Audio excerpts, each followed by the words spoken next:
Kita lanjutkan pada materi laba rugi. Laporan laba rugi berkaitan dengan neraca apa? Apa kaitan dan dari mana ini berasal? Saat kita membuat persamaan akuntansi, yaitu harta sama dengan utang ditambah modal. Ketika kita memiliki pendapatan, misalnya kita mendapatkan kas di sini, maka harta meningkat. Selain harta, apa yang meningkat lagi? Yaitu pada modal. Dan jika kita sedang ada beban, maka akan dicatat di mana?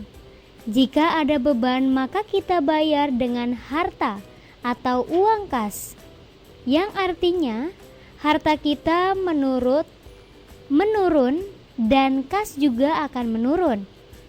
Jadi sudah terlihat untuk persamaan akuntansi. Pendapatan dan beban masuk atau dicatat pada modal. Kenapa kita bahas pendapatan dengan beban? Karena kita sedang membahas teori laporan laba rugi. Maka berkaitan dengan modal. Kenapa kita kaitkan dengan modal? Yang pertama ini adalah pengetahuan yang penting di materi akuntansi. Yang kedua, agar kita mudah mengingatnya, jika pada neraca ketika ada penurunan pada harta maka disimpan di kanan. Sedangkan kebalikannya, jika ada kenaikan pada harta kita catat di kiri. Namun jika utang dan modal naik disimpan di kanan. Pendapatan dan beban, karena dekat dengan beban dan modal atau ekuitas, sangat berkaitan biasanya dengan modal. Bagaimana caranya? Kita buat T-account terlebih dahulu. Yang perlu kita ingat, kita harus profit atau orientasinya ke laba atau keuntungan. Jadi bagaimana caranya? Misalnya kita memiliki pendapatan sebesar 10 juta. Berarti keuntungan kita cenderung meningkat atau tidak? Laba adalah pendapatan dikurangi beban.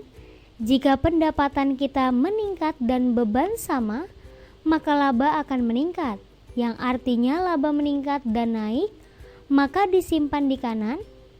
Ditulis Rp 10 juta. Bagaimana untuk beban? Jika pendapatan sama dan beban meningkat, maka keuntungan atau laba akan menurun. Maka ada di kiri, yang artinya ketika beban kita meningkat, misalnya sebesar 300.000, kita simpan di kiri.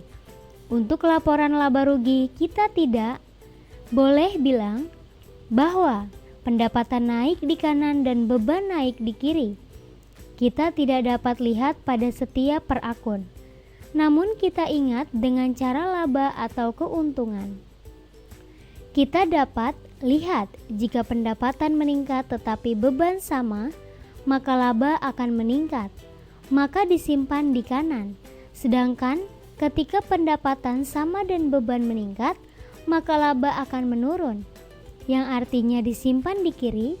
Secara otomatis kita akan memahami ketika pendapatan meningkat akan disimpan di kanan, dan ketika beban meningkat akan disimpan di kiri.